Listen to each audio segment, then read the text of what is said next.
you doing? Good. How are you? Not too bad, thank you. Obviously, I'm in my work Yeah. from home, so everything's open there. But lovely to see you again. Thanks so much for having me on.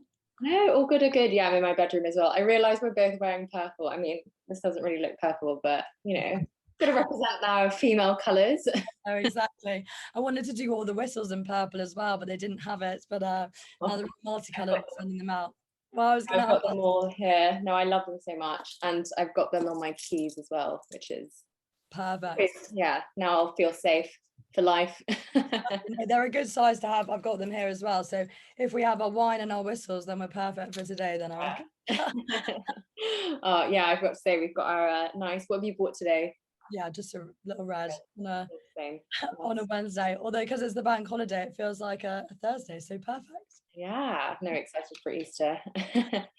Cool, cool. Well, thank you so much for coming on. I'm really excited to talk all things women, girl talk, all of that. Absolutely. So, shall we get started? Definitely. Thank you for having me. Cool. No. So, here we are. Today, we're here with Sarah Boyle, amazing woman who's just started the Whistleback campaign. And she was also featured in Sky News, I think, like in the first or second week of launching, which is amazing and huge. So yeah, she also took her time to interview a large group of women. So really excited to hear your findings. But before that, tell us a bit about, why you started the Whistle campaign and what inspired you. Yeah, no, absolutely. And thank you, for giving me the platform to talk about the statistics as well, because that's something that wasn't quite covered on Sky and was so interesting about asking girls our age, what they were feeling as well. Obviously, this was in light of the Sarah Everard case, which was really horrendous and really sort of shook everyone to the core, especially, there's so many young people around Clapham. So really, really strange when it was happening. The sun was coming out, people were going for runs, it was lovely days, so many people out on the common, but there was people looking for a body in the lake at the same time. So I definitely felt this sense of inertia and wanting to do, this is something I talk about all the time, how we are sort of faced with everyday sexist, remarks and things just walking down the street. And that's what I wanted to really tackle off the back of this. So yeah, the Whistleback campaign as a concept is tackling everyday sexism like catcalling, wolf whistling, being followed, and making sure that women feel a bit safer when walking alone. And I wanted to encourage women to, as the name says, like #whistleback. So the idea behind the whistle itself are a few things, and this is why I sort of did the survey to ask people, how do they usually respond to things? Most women, stay silent. So for them, it's giving them a voice that would be able to call out a perpetrator of these everyday things. And it does happen far too often without engaging, but also without further escalating a situation. So for those who are sort of yelling back and then sprinting for the hills, how can I alert the general public without engaging in something that could get quite tense, but also it's very much about allyship. I've talked to so many lovely guys and men about this as well, and it's so important for them to be involved in the conversation from the get-go. So if they hear something like this, as the world opens up, they know I need to go and help, and this is how. And I think that was why it was just as much about getting the word out as the whistles, because in an ideal world, if someone's really being tense on the tube, even showing it would be something to say, stop, otherwise, I could blow it. But things are opening up here. And as I mentioned, there was this really strange juxtaposition of Clapham of something really dire and the world opening up from the end of coronavirus, well, at the end of restrictions anyway. So I wanted people to feel safe and excited from when the world was opening up again. Yeah, and almost like prepared as well. I feel like this is, when we say no, no means no, but a lot of people obviously don't know that no means no. So I feel like this whistle really like go away. Exactly. And this is, in fairness, and that will be sort of an important thing. This isn't for when you are being attacked. Yeah. This is for the, everyday mundane sexism that we, honestly accept too often as part and parcel as woman experience. And I think, you mentioned what was the sort of inspiration from it. While the catalyst was definitely Sarah, but it was actually the amount of women going on Twitter, politicians, journalists, every sort of woman there is. And there was sort of seemed to be a bit of a Me Too moment of, oh, I carry my keys. Oh, I've definitely been followed home.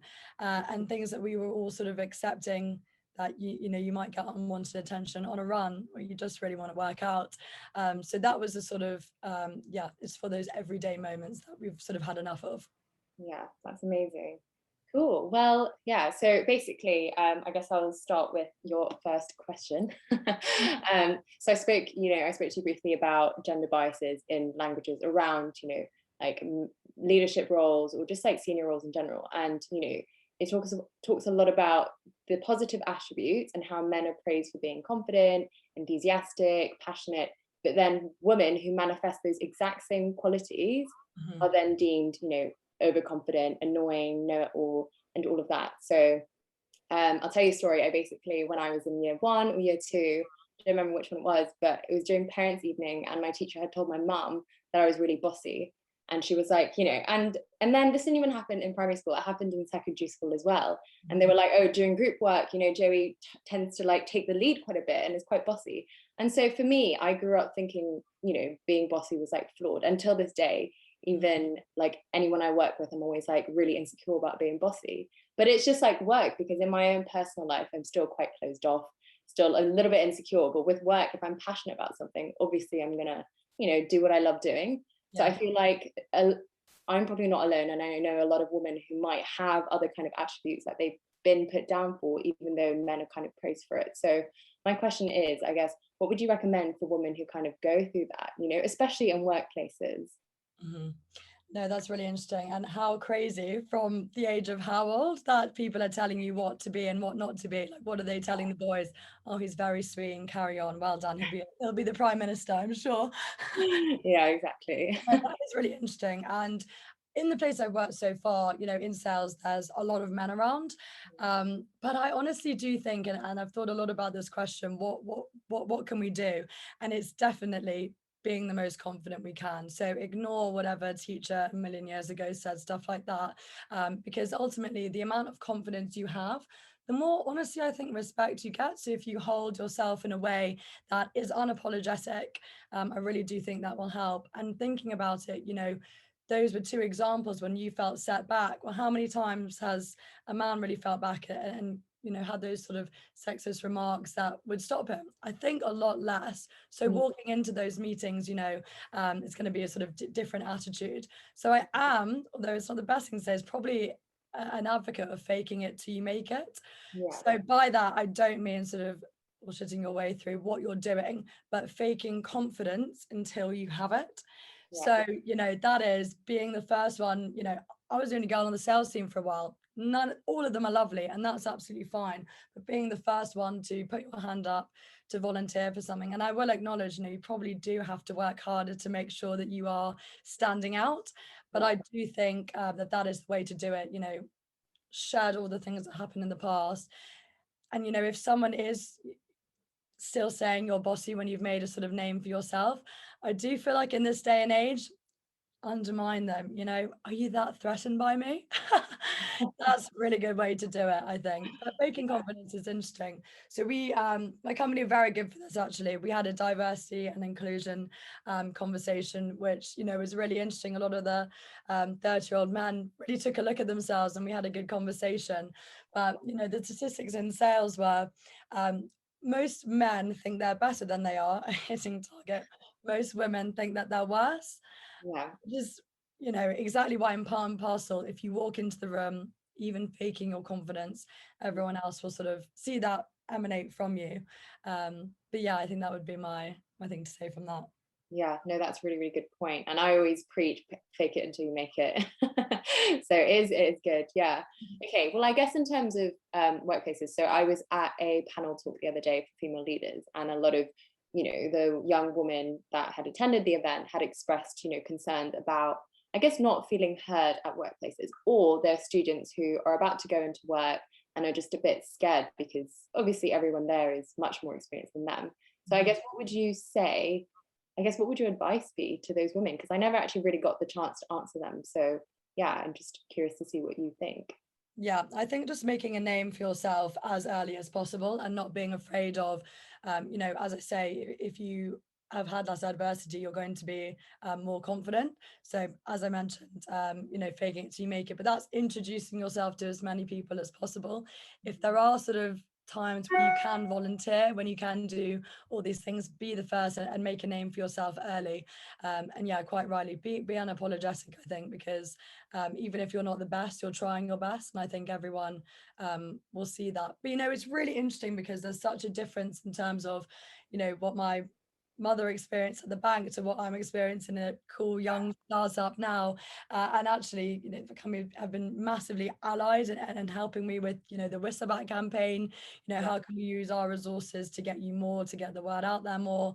So that's really interesting because there's industries like that, and there's industries like investment banking where there's constant talks about your appearance and stuff as women as well. So I'm speaking from a place of privilege where a lot of the men in the sales team and in my company want to help, which is rare and fantastic. But I think that would perhaps be my other advice: find allies. Yeah. There's so many good eggs there, and them being able to use their privilege to get you heard is a fantastic way to be heard as well. It's a shame that we might have to use men to help us, but that's exactly what allyship is. How can we help others and raise them up? Yeah, definitely. And like, I guess speaking of men, so obviously, you're really lucky to have men who are there to kind of support and want to educate and learn. And I guess that goes back to the not all men movement, and not all men are violent towards women. We know a lot of caring, nice, funny, kind men. I don't know why funny was a funny men. But also, yeah, we just know not a lot of nice men. So not all men, but also not all men are standing up for women, and not all men are trying to make a change and constructively challenging, the misogynist foundations of patriarchy. But I guess, also not a lot of men are scrolling through their feeds and sharing. But at the same time, like, you don't have to share on social media to be like, okay, I stand for this. Yeah. So I guess, how can we truly, I guess, inspire the future generation of men, or kind of change that patriarchal oppression, really? So, Yeah, no, that's really interesting. And the not all men thing is obviously, really crazy. Why do we say, this has happened to someone and they're sort of defensive? I think the whole movement is really, really interesting because it's such a patriarchal way of thinking. Well, I didn't do it, and no one said you did. So that's why I wanted the campaign to encompass, men, women, very much equally, so we can help the world be better in terms of that. So what can we do? Well, that, as you say, there are varying levels of support. So the ones for the Whistleback campaign has been really, really lovely. I've met with a few of my friends, people I know and people I don't. People I know have admitted there were times where I could have checked myself, I could have checked my friend. And that's things like club situations, I think, which is actually interestingly going to be very pivotal when things start to open up very soon. We've been locked up for a year. So, checking your mate when they are getting, a bit inappropriate is going to be really key. But also in terms of the really positive support from people I haven't met. Some lovely guy cycled all the way from West London to come pick up 10 for his mum and his sisters, and that's you know asked whether he was able to help deliver them out, as he's a keen feminist. There's some that are so lovely, and that's like the perfect thing. But then there are those friends that teeter on the edge who were saying, the vigil, should we be politicizing Sarah's murder, which I don't know, her family, and it is two separate issues. To them, I would say there's going to be so many things around this issue where women will be blamed, and you do, as an ally and as my friend, take a step back and think, is this overtly blaming women? Am I just believing a narrative because it's on Twitter? So I would feel like girls should be able to say, just in a respectful way that can be respected as well, just have a think about what's going on, and what you're always believing. And then in terms of the naysayers, completely, that would be ask your mum, ask your friends, ask your sister. Because what was the statistic of 97% of women between the ages of 18 to 24 have been sexually harassed?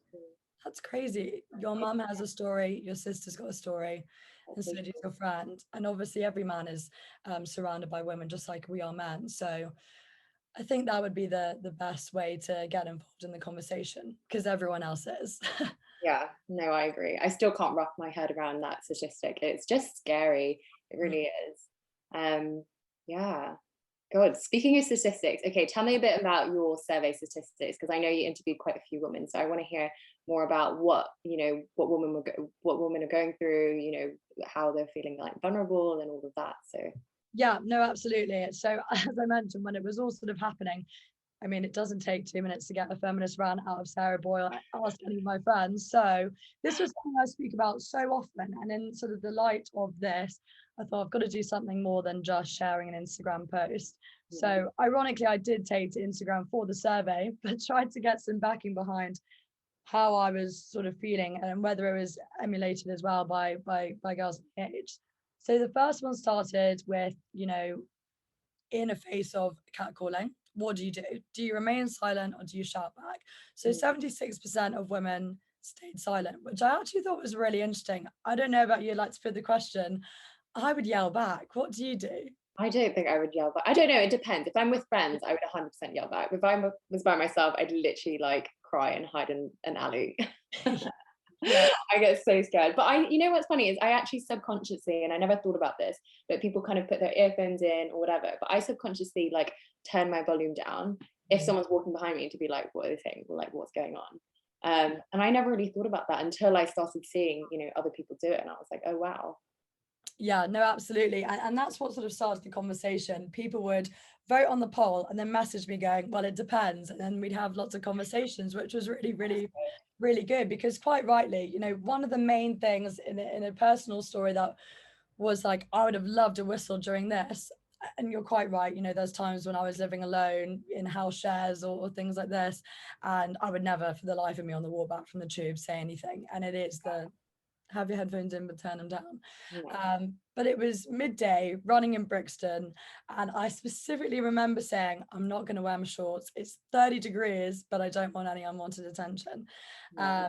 And then going for the run, some guy stops at the light, pulls over and starts gesturing to come in. I was on FaceTime to my boyfriend at the time, so it was also really crazy for him to see. But also perhaps I felt a bit more protected in that respect, that someone, when you make a call, they'll know, if something bad Okay. happens. But because it was bright light, the street was full. As he pulls away, I'm just there, effing and blinding and saying, why are you doing this? But in that moment, as the car drives away, I'm just left by myself looking like, I've lost the plot. Yeah. What would have been really helpful was when I'm looking sort of desperately at the people on the street to help, instead of going, why is she swearing? Oh, we could have really helped. So for me, it was just as much about calling that guy out as it was to alert people. Mhm. So that was really interesting on that part. So then after engaged in a few more conversations like that, I put out like the proper survey. And I think the really interesting things were, so 300 women filled it out, which is fantastic, but the Yeah. vast majority of women stay silent, like I mentioned, for two main reasons though. So one was fear of safety, but also hugely to not give men satisfaction. So Yeah. that's what I thought as well, Yeah. sometimes all they want is you to say something to have a laugh with whoever they're with. So I Mm. thought that would be really useful as well. So most of them remaining silent. However, the vast majority, and there were quite a few surveys I had to do. So let's say 60% and up said, if there were less threat to my safety, I would love to. And I had a field day having a look through what everyone would like to do. And it was to call back and call them out and explain why it's not wrong, Yeah. to tell them to F off. So it was really interesting. So many women are staying silent, but they don't even want to. Yeah. So I really wanted to sort of give a voice to those who aren't, but also protect those and do it in a more safe way for those that are. Yeah. But also, the sad thing was looking through how it makes everyone feel. And it really was, vulnerable, as you just mentioned, like really dirty, having a shower after these sort of nights at the club if you're being touched inappropriately. And it does happen all too often. Yeah. Yeah. So that was really crazy. And of the 307 women I asked, how safe do you feel walking home? Guess how many said perfectly safe? 0. One. Okay. But What maybe that was. yeah, no, I'm dying to know as well. So one lucky lady is Okay.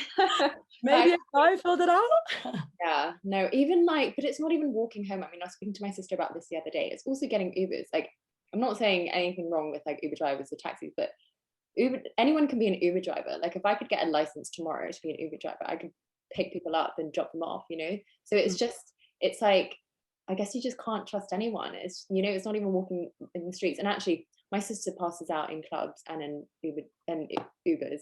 So after night out, her boyfriend's like, it's so bad. I have to go home with her because Yeah. if I don't, then she's alone sleeping in an Uber. And it's Mm. just like, you know, you don't know what's going to happen. So yeah, Yeah. it's bizarre. Absolutely. I think perhaps, I don't know, obviously we went to the same university. What do you think the difference is between, when you know everyone, when you're all in the same clubs versus now in London? Is London a bigger, scarier place? What do you think about the different areas you've been? I mean, I feel like Newcastle, everyone was, not everyone, but a lot of people were very friendly. Like even the taxi drivers, all the Geordies were just like Yeah. so nice. But also you're right, Newcastle was so small, and I feel like when you go out, you just see everyone you know. Whereas in London, it's still the same. We all go to the same places, but I think we all live in different places as well. So it's about, you know, going home, going to meet people. And I actually had at one point just really bad public anxiety, and I couldn't, if I had to meet a friend in a bar or a pub and I was early, which I always am, I couldn't go in. I just was really, really scared of like sitting on a table, just going in by myself. So instead, I would go and hide in like a really quiet, dark alley, which now I'm like, what was I thinking? But I just couldn't go in because firstly, I was like anxious and I don't know what I was scared of, but I just couldn't do it. Now I can say I can go into a bar and I'll wait. But before I couldn't. And I think, yeah, it's just, I did feel like scared. And every time I was in the alley, I'd always call my friends and they'd be like, I'm on the tube, I can't hear you. I'm like, I don't care, just keep talking to me. Yeah. And actually, the amount of voicemails I've left myself, I've called myself so many times. And I honestly pray to God that my phone company doesn't like hear my voice messages because I'm like, hi, yeah, yeah. Oh, It's because first of all, I'm scared someone will call, so then it'll ring and it'll be obvious. And then I think I just think too much right. about it. But No, yeah, you're right. And I think that's it. I'd love to, in a world where we can have, social anxiety and want to stay in the alleyway, or we want to wear the shorts even though it's 30 degrees. What is so frustrating is that we can't do the simple things that make us feel better, or simply mm, just going about our daily lives without just having it in the back of your mind. Quite a lot of the girls that I was speaking with, or that have bought whistles, were I realize that when I'm doing my run, guys don't have to think about that. yeah, And that's huge, I think, especially when obviously the only thing we can do right now is to go out and work out as well. yeah, That's definitely been, yeah, really shocking. And obviously the thing that shook everyone to the core about Sarah herself, just, why can't women walk alone and yeah, walk home exactly. safely? Yeah, and it's crazy. Yeah, and even walking my dog, I'm wearing like really ugly trackies and like a big fat ass coat. Mind my language. People still honk, and I'm like, what? I literally don't understand because I'm like, there's nothing sexy about this, and it just makes me feel uncomfortable because I'm like by myself as well, and there's not that many people. There's like sometimes it's like an old man walking, but still, it just makes you a little bit more scared, I guess, when you're on streets that don't have that many people. I feel like in a busy street you'd have more, I guess, support from people around you, perhaps like on a night out, if you're on like, I don't know, a busy street and there are loads of different bars and people outside, then maybe if something happened, I feel like everyone tends to come and like back you up. But Yeah. when you're just by yourself, especially now during lockdown, there's like not much happening, so it's almost, I guess, scarier. Yeah, true. And it's interesting to see the other side of the coins in some respects, because when I did do the survey, a lot of women were saying, it makes me feel awful, but some were saying, catcalling really doesn't bother me, and things like that. So it's interesting to hear that side as well. And of course, words are just words, so that's really important to acknowledge that as well. But even those that were saying, that, like, a lot of friends I had conversations about that, were there's things I didn't realize about my life as a woman that I do, such as you mentioned, finding the busy carriage, finding the busy street. And that's things that, while you don't have to get like super offended about someone yelling at you in the street, it's those things that we have to do extra that a man doesn't, Yeah, to make. I remember so clearly because it would always be really fun going into London to watch a play, and I was finally allowed out with my girls. But it must be terrifying as a parent, and that was sort of instilled in me. Yeah. Sit with the family, you know, never go on a carriage with just one guy in it. If you can try and find a lady, that's perfect. Yeah, yeah, that's so true. And I guess like even taking trains and tubes, especially at night as well, if there's like one person there. And I sometimes I almost feel like I don't want to just automatically assume that you're a bad guy, but it's just like my instinct to think, okay, if there's like a man there wearing a hoodie, like run. But I don't want to think that, but I think it's just, we've almost grown up thinking that, or being taught that we had to kind of deal with situations like that or kind of react like that as Yeah. a form of like protection, I guess, just to be safe and sorry. True. And I think, that's why I kind of wanted on the Instagram as well, for people to sort of share their experiences. So, it's all very easy saying a statistic and being shocked, like 97%. But, I was talking to my friend about this, similar to the COVID numbers. When you hear one really sad, awful story, it's so much worse than hearing how many people, were affected. So, it's very much about building a community and having that awareness as well for women to find, I guess, solidarity and, oh, I experienced that too. Mm. I don't feel so creeped out by the whole situation. Yeah. And for guys, a lot of them are messaging me like, I didn't realize this happened so much. This is Wow. really interesting for me to see. And so that's, yeah, whatever someone's comfortable with, either I'm giving it to my sister because, or, someone grabbed my bum in Covent Garden, I'm sick of it. Yeah, yeah, no, I agree. And it's really good that you're building a community because I think prior to this, I feel like a lot of women might have subconsciously felt vulnerable or scared or whatever. But now having a community with women who kind of speak out about situations like this, you're like, okay, I'm not the only one. And then you just feel a bit better. And I feel like now we're almost educating and hopefully inspiring women to know how to deal with situations like that. Yeah. Because I feel like after this, we would have known if someone catcalled us, like once we get released from lockdown, I feel like we would also know how to deal with the situation, even if we were alone, just a little bit better. It's not going to save everything, but it's just like, I think we'll be a little bit more alert, but also, yeah, just know how to handle it. Yeah, absolutely.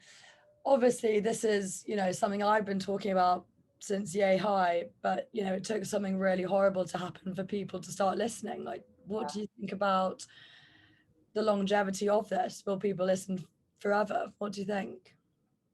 I don't know. I mean, I don't know.